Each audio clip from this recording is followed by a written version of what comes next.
Kami membuat video ini guna memenuhi keperluan tugas kami, yaitu mata kuliah pengantar ilmu ekonomi dengan dosen pengampu Bapak Dr. Muhammad Hasan SPD MPD.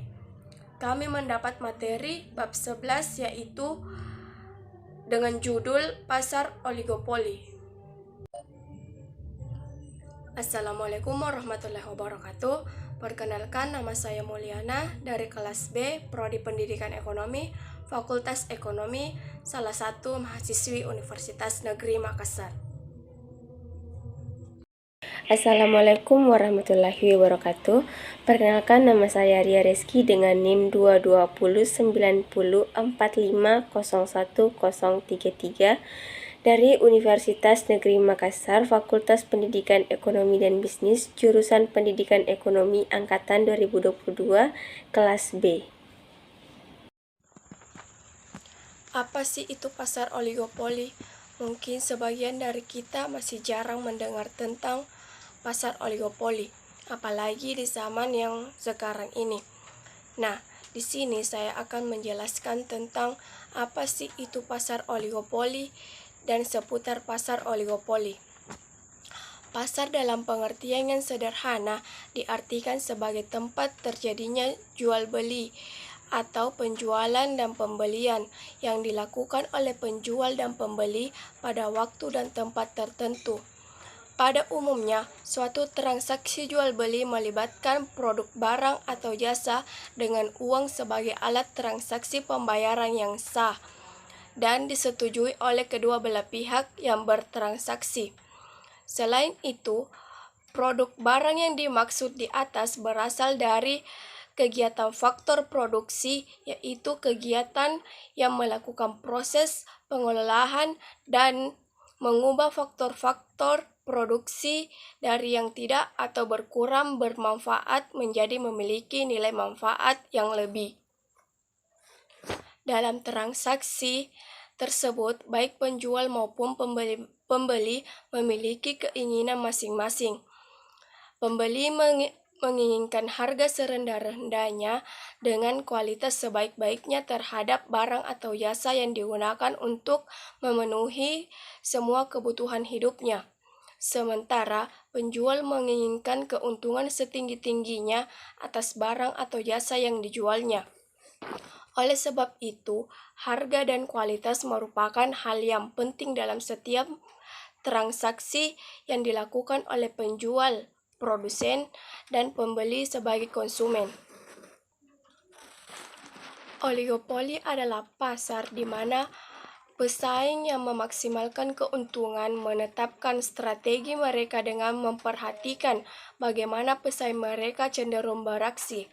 Dalam kondisi ini, perusahaan mungkin membedakan produk mereka yang dapat menguntungkan beberapa konsumen, tetapi dengan harga tertentu. Selain ketergantungan oligopoli juga dapat mendorong koordinasi anti pesaing. Pasar oligopoli berasal dari kata oligo yang berarti beberapa dan poli yang berarti penjualan. Oligopoli adalah pasar yang terdiri dari beberapa penjualan. Dalam ilmu ekonomi, pasar oligopoli didefinisikan sebagai konfigurasi pasar yang terdiri dari beberapa produsen atau penjual yang dapat mengontrol penawaran. Persaingan harga adalah yang paling ketat. Pasar oligopoli merupakan salah satu bentuk pasar tidak sempurna.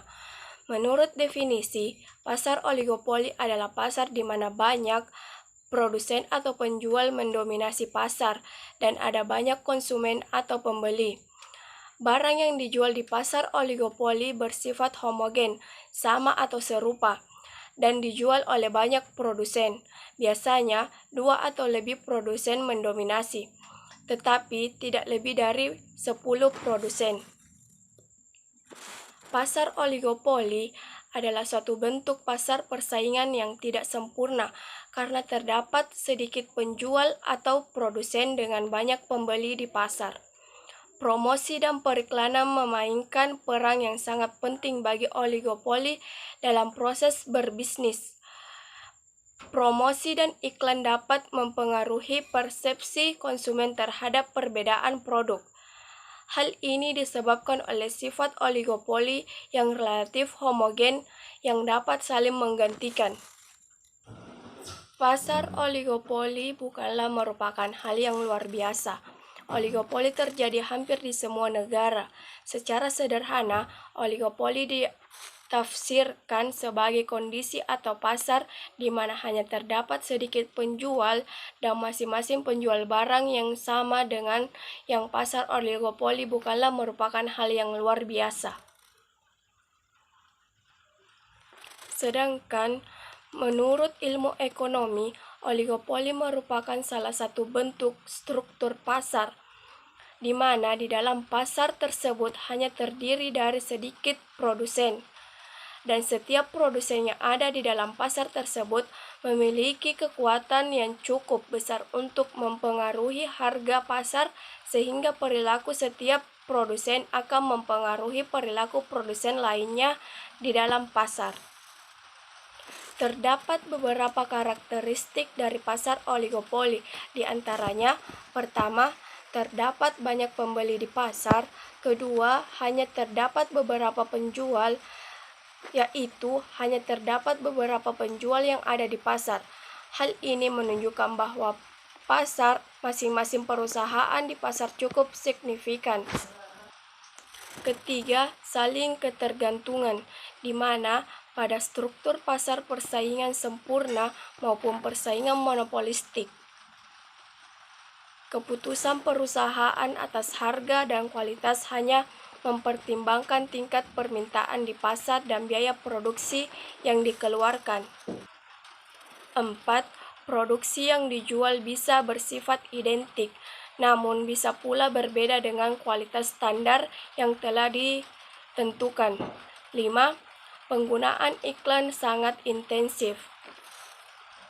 Dikarenakan jumlah produsen sangat sedikit, maka di dalam pasar oligopoli ini sering terjadi kerjasama atau kolusi baik secara sengaja maupun secara diam-diam, tanpa adanya kesepakatan antara para pelaku usaha. Ciri-ciri pasar oligopoli. Pasar akan disebut pasar oligopoli apabila jumlah produsen di pasar tersebut yang memproduksi barang sejenis agak homogen menurun. Dari ciri-cirinya antara lain, pertama, jumlah produsen sedikit, tetapi sulit untuk menentukan jumlah tersebut untuk membedakan pasar oligopoli dan pasar monopoli. 2. Persaingan antara produsen adalah persaingan non-harga, melainkan melalui mengikuti kebijakan produksi tertentu, karena persaingan harga menyebabkan hasil yang sangat negatif bagi pihak tersebut. 3. Adanya kesulitan masuknya produsen baru ke dalam industri karena banyak kendala. 4. Tidak ada kondisi khusus terkait permintaan dan biaya untuk mencapai keseimbangan di tingkat entitas atau entitas ekonomi. 5. Kurva permintaan di pasar ini lebih elastis dibandingkan dengan pasar monopoli karena adanya barang substitusi dan ketidakhadirannya di pasar monopoli. 6. Para ekonom menganggap bahwa pasar oligopoli adalah yang paling rumit ketika menganalisis kebijakan harga dan produksi dibandingkan dengan pasar lainnya. Struktur oligopoli. Struktur oligopoli pada umumnya terbentuk di industri-industri yang biasanya mempunyai modal yang sangat tinggi, seperti industri mobil, semen, dan juga kertas. Pada materi ekonomi, struktur pada pasar oligopoli dibedakan menjadi dua, di antaranya pasar persaingan sempurna dan pasar persaingan tidak sempurna, di mana pasar persaingan sempurna merupakan salah satu jenis pasar yang memiliki banyak para penjual maupun para pembeli yang cukup banyak dengan produk yang dijual memiliki sifat yang homogen, yaitu sama dan tidak bisa untuk dibedakan.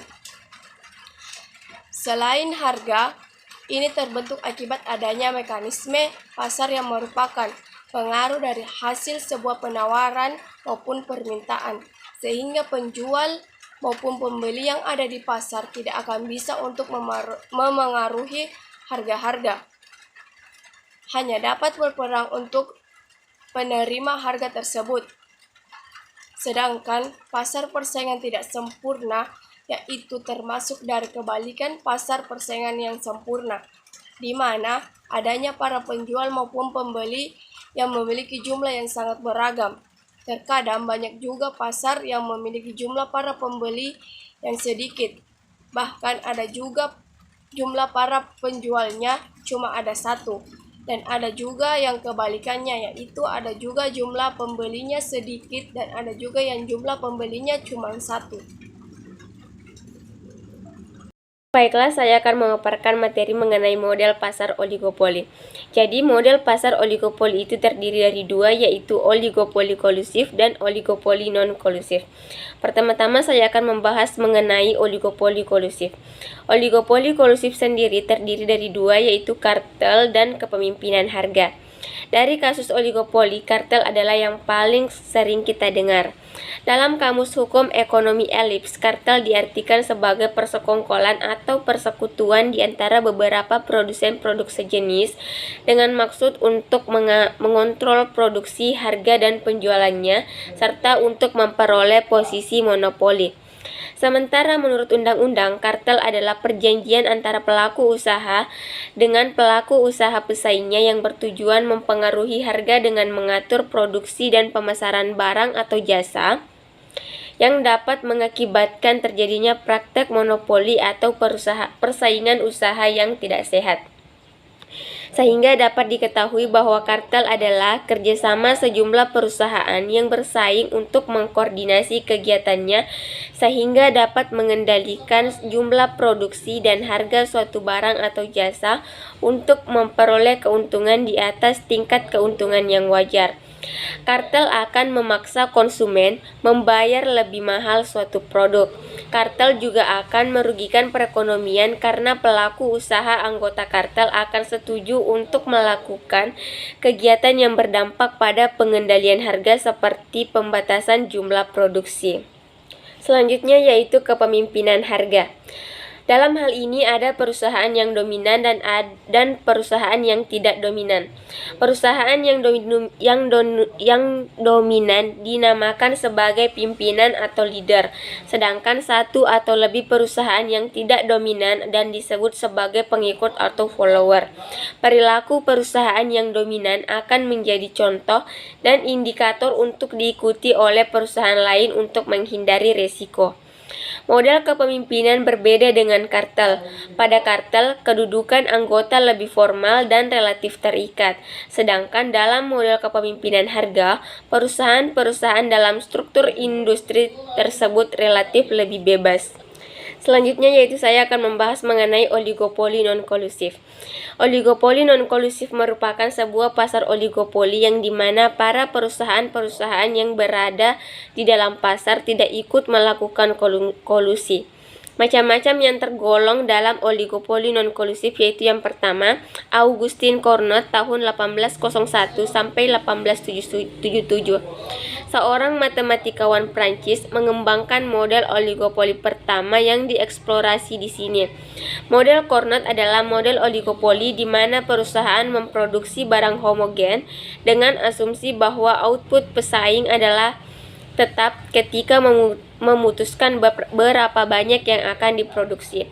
Yang kedua yaitu Joseph Louis Francois Bertrand tahun 1822 sampai 1900. Juga seorang matematikawan Prancis yang mengembangkan model yang bersaing dengan model Cournot. Bertrand mengubah variabel strategis dari kuantitas menjadi harga. Persaingan Bertrand mengasumsikan bahwa perusahaan menghasilkan produk homogen dengan biaya marginal konstan dan bahwa mereka bereaksi terhadap perubahan harga perusahaan lain. Ini membantu mengilustrasikan perang harga yang ada di banyak oligopoli saat ini dan strategi yang akan dilakukan manajemen untuk menghilangkan persepsi bahwa produk perusahaan identik dengan kata lain. Berinvestasi ke dalam diferensiasi produk akan memungkinkan perusahaan untuk menetapkan harga di atas biaya marginal. Model Bertrand adalah model oligopoli di mana perusahaan memproduksi barang homogen di setiap perusahaan menetapkan harga pesaing ketika memutuskan harga yang akan dikenakan. Yang ketiga yaitu Heinrich Freiherr von Stackelberg dari tahun 1905 sampai 1946 adalah seorang ekonom Jerman yang berkontribusi pada teori permainan dan studi struktur pasar dengan model kepemimpinan perusahaan atau model oligopoli Stackelberg. Model ini mengasumsikan bahwa ada dua perusahaan dalam industri, tetapi mereka asimetris, ada pemimpin dan pengikut. Stackelberg menggunakan model oligopoli ini untuk menentukan apakah ada keuntungan untuk menjadi yang pertama atau keunggulan penggerak pertama. Yang keempat yaitu Swissy dari tahun 1939.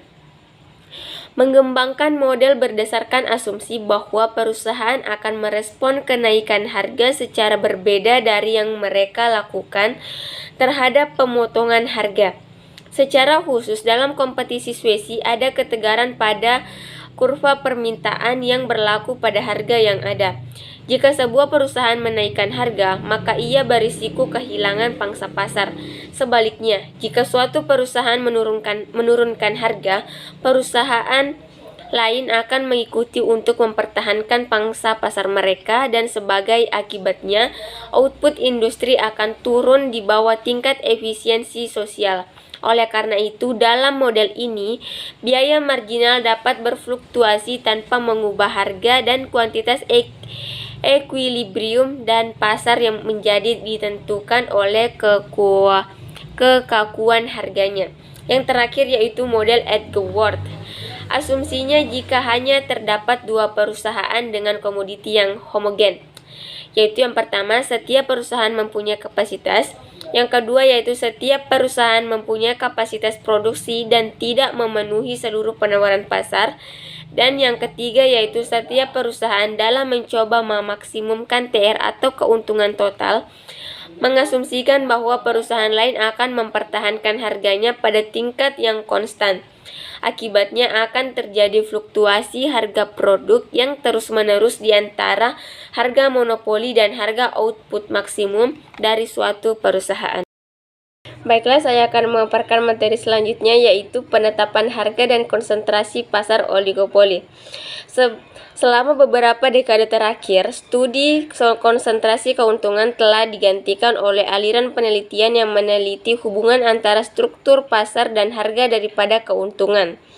Keuntungan menggunakan harga sebagai lawan keuntungan adalah bahwa mereka lebih mudah diperoleh dan tidak tunduk pada konvensi akuntansi. Weiss tahun 1989 memberikan sejumlah besar studi konsentrasi harga dan berpendapat bahwa karena harga ditentukan di pasar, mereka tidak tunduk pada kritik superioritas seperti halnya dengan keuntungan. Selain itu, sebagian besar studi konsentrasi harga menggunakan data lintas pasar lokal dalam suatu industri daripada lintas industri dan memasukkan lebih banyak detail spesifik industri dan perusahaan. Selanjutnya yaitu kelebihan dan kekurangan pasar oligopoli. Yang pertama itu kelebihan. Kelebihan dari pasar oligopoli yaitu 1. Dapat mengadopsi strategi bersaing. 2. Keuntungan yang diperoleh dapat digunakan untuk penelitian dan pengembangan. 3. Dapat membawa stabilitas harga ke pasar. 4. Dapat menawarkan lebih banyak informasi kepada konsumennya, dan yang terakhir memungkinkan lebih banyak penyempurnaan produk terjadi. Selain kelebihan, pasar oligopoli juga memiliki kekurangan, yaitu yang pertama, mengurangi pilihan konsumen. Yang kedua, kolusi memungkinkan dalam struktur ini untuk lebih mengurangi persaingan. Yang ketiga, dapat menimbulkan bias pengambilan keputusan dan perilaku irasional. Yang keempat, hambatan masuk yang disengaja. Yang kelima, potensi hilangnya kesejahteraan ekonomi. Yang keenam, oligopoli tidak membutuhkan efisiensi untuk menjadi berguna. Yang ketujuh, manfaat ekonomi membutuhkan kepatuhan yang sempurna agar bermanfaat bagi masyarakat. Yang kedelapan, pelanggan harus tahan dengan pelayanan yang buruk karena tidak ada pilihan lain. Yang kesembilan, perusahaan dapat menambahkan biaya karena tidak ada persaingan. Dan yang terakhir, yang ke-10, menciptakan tampilan pilihan tanpa benar-benar memberi pilihan. Baiklah, sekarang kita sudah berada pada materi terakhir, yaitu dinamika produk inovasi di pasar oligopoli. Yang pertama yaitu kompetisi dan inovasi produk pasar oligopoli. Inovasi diyakini dapat mendorong kesejahteraan konsumen dan profitabilitas perusahaan. Bahkan inovasi sekecil apapun dapat membawa perubahan pada kesejahteraan masyarakat. Oleh karena itu, para ekonom mencoba memahami apa yang mendorong inovasi secara umum atau secara khusus apakah persaingan mendorong inovasi. Meskipun literatur teoritis tentang hal ini tetap ambigu karena beberapa negara dianggap hubungan positif dan beberapa menyatakan hubungan negatif, dan negara lain hubungan terbalik. Menurut tinjauan literatur empiris Gilbert 2006 menemukan bahwa sebagian besar hubungan tercipta karena ketergantungan industri seperti substitusi produk, biaya masuk, dan kelebihan inovasi. Meskipun insentif inovasi dipengaruhi kebijakan antitrust dan merger, Civitas Academica belum dapat menentukan alat untuk mengevaluasi kebijakan inovasi. Banyak pendekatan untuk meneliti insentif inovasi seperti struktur pasar tetap. Misalnya Reinganum pada tahun 1983, Doracelski pada tahun 2003, Ovek dan Sarvari pada tahun 2003, Agion et al. Pada tahun 2005. Eksogen ke berbagai struktur pasar, misalnya Spence pada tahun 1984, Gotler dan Gordon pada tahun 2011, atau pengaturan statis, misalnya Vives pada tahun 2008. Selanjutnya yaitu struktur serikat buruh dan inovasi. Interaksi antara pasar produk dan oligopoli pasar tenaga kerja telah dipelajari dalam literatur terbaru dari perspektif yang berbeda, menekankan peran tenaga kerja berkontribusi pada struktur negosiasi upah pada hasil pasar tenaga kerja dan produk. Carla Buick pada tahun 2000 telah meneliti pengaruh aspek organisasi serikat pekerja terhadap inovasi dalam keputusan perusahaan dalam konteks persaingan duopoli model Carnot. Studi ini mengidentifikasi kondisi di mana intensif untuk berinovasi lebih tinggi di industri yang memiliki serikat pekerja yang luas dan terpusat dibandingkan dengan kasus serikat pekerja independen yang terdesentralisasi. Sesuai dengan beberapa literatur sebelumnya, salah satunya adalah oleh Thomas Weiss pada tahun 1987 yang menganalisis intensif untuk mengadopsi teknologi baru oleh perusahaan duopoli dengan perusahaan serikat dan non-serikat. Yang terakhir yaitu strategi posisi dalam kasus oligopoli. Menggunakan inovasi untuk bersaing dengan sebagian besar diskusi adalah konsep waktu inovasi. Kegiatan penelitian dan pengembangan merupakan faktor kunci untuk mencapai inovasi. DIY pada tahun 2013 mencoba mengidentifikasi persaingan dalam industri oligopolistik dengan penelitian yang berfokus pada model deterministik. Tujuan pertama dari makalah ini adalah untuk mengidentifikasi faktor-faktor penentu strategi positioning di industri telekomunikasi di Senegal yang mengalami liberalisasi baru-baru ini. Dengan model deterministik tidak ada ketidakpastian dan konsep nilai komersial dari inovasi yang akan diperlukan. Konsep ini diartikan sebagai tawaran tertinggi yang siap ditawarkan perusahaan untuk inovasi.